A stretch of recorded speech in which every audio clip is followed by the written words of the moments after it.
పోసాని కృష్ణమురళిని ఉద్దేశించి తను ఏదైతే వాళ్ళ కోర్టు లోపల కావచ్చు, కోర్టు బయట కావచ్చు, అంటే డైరెక్ట్గా జడ్జి గారి ముందే కన్నీళ్ళు పెట్టుకొని నన్ను అనవసరంగా అక్రమంగా నా మీద కేసులు పెట్టి నేను ఏ తప్పు చేయకపోయినా సరే నన్ను వేధించేస్తున్నారు, నాకు 2 రోజుల్లో బెయిల్ ఇవ్వకపోతే నేను ఆత్మహత్య చేసుకుంటాను అంటే ఒక రకంగా ఎమోషనల్ బ్లాక్మెయిల్ అన్నమాట.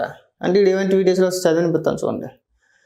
మెజిస్ట్రేట్ ముందు కన్నీరు ఉందిరేనా, కన్నీరు ఉందిరైనా కాదురా బాబు, కన్నీరు మున్నీరైనా పోసాని కృష్ణమురళి అని రాయాలా. ఇక్కడ చూసారా, కన్నీరు ఉందిరైనా అంటాడు. ఎవడో తెలుగు కూడా రాదనుకోండి వీడికి. మెజిస్ట్రేట్ ముందు న్యాయవాదులతో పోసాని ఆవేదన. నన్ను లోకేష్ పార్టీలోకి రమ్మన్నారు, నేను రాను అన్నాను, నాకు నార్కో ఎనాలిసిస్ టెస్ట్ చేయండి. దానికి దీనికి సంబంధం ఏముంది? నిన్నెప్పుడు రమ్మన్నారు నారా లోకేష్ గారి పార్టీలోకి? నువ్వెప్పుడు మాట్లాడావు? నువ్వెప్పుడు తిట్టావు? అంటే వైఎస్ఆర్సీపీ పార్టీ ఊడిపోయిన తర్వాత నారా లోకేష్ గారు నిన్ను పార్టీలోకి రమ్మన్నాడా?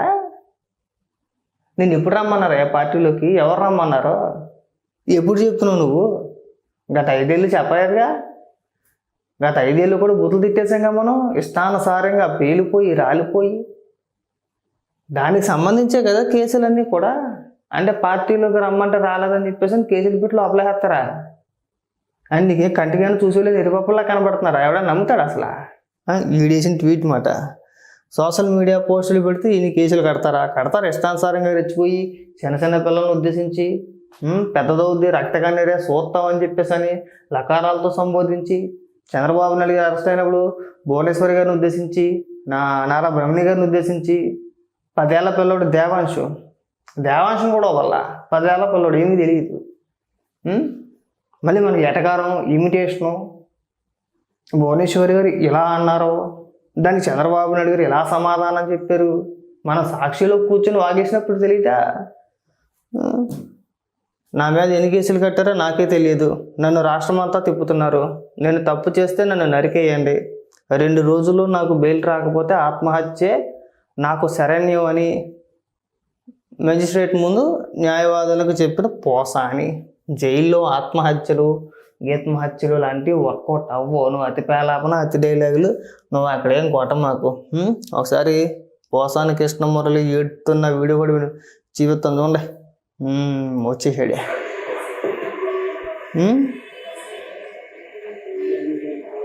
చిన్న రాగం తీస్తున్నావే, తియ్యి పెద్దది అర్థవుగా. రాగం ఏటు అరు పెద్ద పెద్ద కేకలు వేస్తాం కదా మనం, రెచ్చిపోతాం, రంకులు వేస్తాం. చిన్నగా ఏటు మనమేమో అరిసినప్పుడు తిట్టినప్పుడు ఏమో పెద్ద పెద్ద రంకులు వేసేయాలా? ఇవాళ ముఖాన్ని గుడ్డు కట్టేసుకుని అన్నాడు. అలాగే ఉంటుంది. ఇష్టానుసారంగా పేలిపోతే ఎవడ బతుకైనా ఎవడ పరిస్థితి అయినా ఇంతే. రాజకీయ విమర్శలు నువ్వు ఎంతవరకు మాట్లాడాలో అంతవరకే మాట్లాడాలి.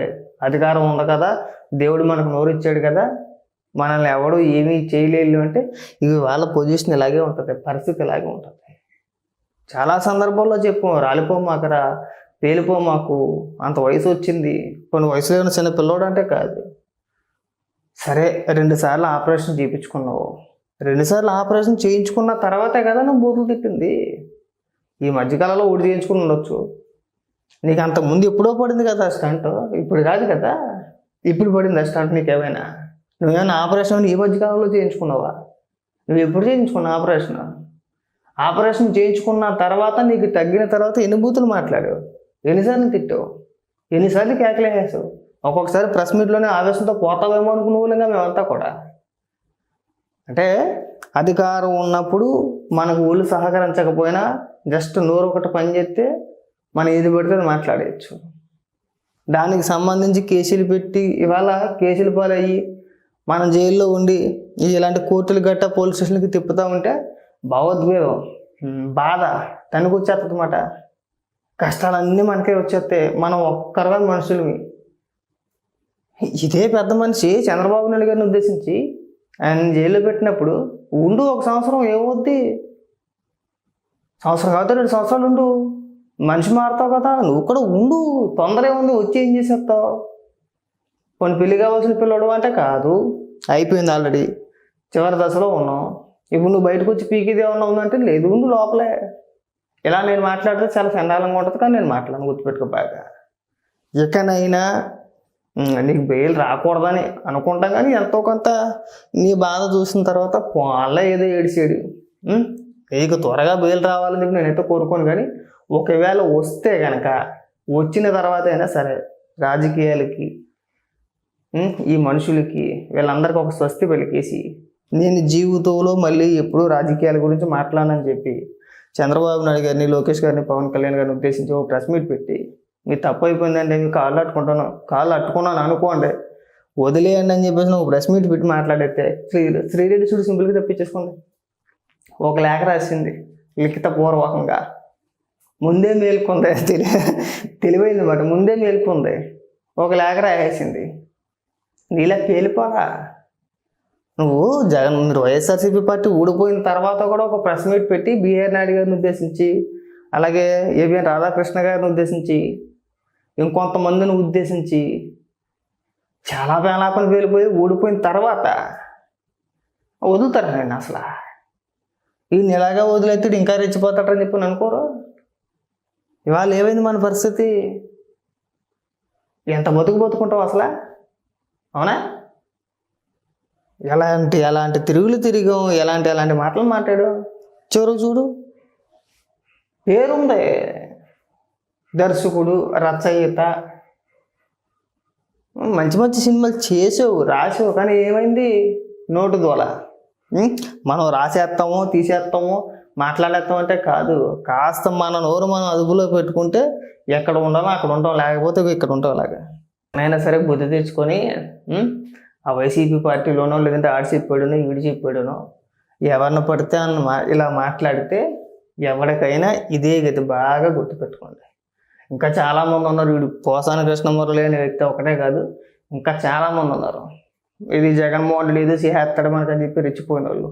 ఇవాళ బోరుగడ్డి పరిస్థితి చూడండి, పోసాని కృష్ణమురళి పరిస్థితి చూడండి, అవ్వర రవీందర్ రెడ్డి, అలాగే ఇంటూరి రవికిరణ్ ఎప్పటి వరకు కేసుల్లో లోపలికి వెళ్ళిన ప్రతి ఒక్కడు బయటికి రాలేదు.